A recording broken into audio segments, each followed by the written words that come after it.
ngayon hindi natin pwede pang i-budge. Kasi we're on the step na i-link o maigi para makuha natin yung link o yung pyramid na tinatawag. Sinabi ni Acting PNP Chief Police Lieutenant General Jose Melecho Bertates Jr. sa isang pahayag na hindi ito malilitang operasyon lamang dahil meron silang bodega, planadong logistics at malaking puhunan. Palatandaan kanya ito na may sangkot dito mga organisadong grupo at patunay sa malaking banta ng smuggling na kinakaharap ng bansa. Dagdag ng PNP, posibleng managot pati ang bayani na looking pinaparadahan ng mga trailer truck at ang logistics company na una nang tumangging may kinalaman sa illegal na operasyon. We are most responsible dapat na alamin din na even the logistic company kung ano ba yung sinasabi yung dapat hakot lang ng hakot, dahil napakalaking pera po ang involved dito and we do believe na syempre ay maraming mahali na rin. Tiniyak din ng pulisya na patuloy ang kampanya nito laban sa smuggling at iba pang krimen. Karen D. Guzman, ABS-CBN News. Arestado ang tatlong lalaki sa dalawang magkahiwalay na insidente ng indiscriminate firing sa Manila sa unang araw ng 2026. Inaalam naman ng Department of Health ang naiulat na karagdagang 300 fireworks-related injuries sa pagpasok ng bagong taon. Nagpapatuol, Liza Aquino. Nakapag-supply na po pala tayo, guys.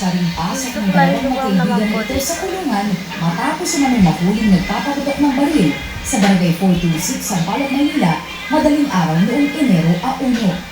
Pinuntahan sila dun sa location. Bigyan kasi yung description nitong dalawa na ito. Kaya natupukal ng mga polis natin.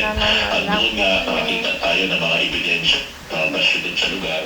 At hindi na nila maitanggi ito. Inamin niya mismo dito sa chairman nakasama ng mga polis. Yan nagpaputok ng baril. Pag nakaliga na po Nakumpista sa kanila ang kalibre 45 baril at mga bala. Ayon sa PNP, dahil may sa lugar ang isa sa mga naaresto na isang negosyante sa Quezon City, habang residente naman sa lugar ang kanyang kasamahan. Aminado ang isa sa mga suspect na may baril siyang dala-dala, pero isinanglala naman ito sa kanya at wala siyang hawak na kaukulang permits. May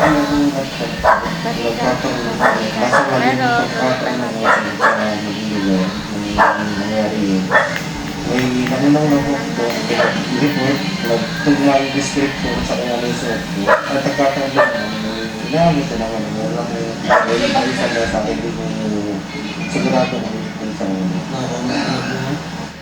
Sa Tondo, Maynila naman, isang lalaki din ang nahuli ng mga otoridad matapos magpaputok din ng baril noong kasagsagan ng selebrasyon ng bagong taon. Nangyari itong insidente rin ng pagpaputok ng baril dito sa may Barangay 118 Tondo, Manila. Kung saan nga nag-report din ating polis na mayroong nagpapaputok ng baril doon. Kaya pinuntahan ito at nakita nga itong si Alias Jojo na 21 years old. So, ayan, nakapag-supply na po tayo ng bako. Nakumpiska sa binatang isang pistol at mga 9mm na bala. Nakakulong na ang mga suspect na mga harap sa patong-patong na reklamong indiscriminate firing, illegal possession of firearms and ammunition, at alarm and scandal. Samantala, ayon naman sa Department of Health, may karagdagang 300 insidente ng fireworks-related injuries ang kanilang biniberipika. Tumataas po ang bilang dahil sa mga late reports. Kung gaano kataas ito kumpara sa nakaraang taon, malalaman po natin kapag pumasok na ang validated na mga numero. Sa ilang ospital, gaya ng Jose Reyes Memorial Medical Center, nasa 55 ang bilang ng mga firecracker-related injuries na kanilang naitala noong January 1. Nanawagan naman ang kagawaran sa publiko na ipatingin nila sa mga doktor ang anumang sugat na natamo mula sa paputok dahil maaari naman ito magresulta sa tetanus infection. Liza Aquino, ABS-CBN News.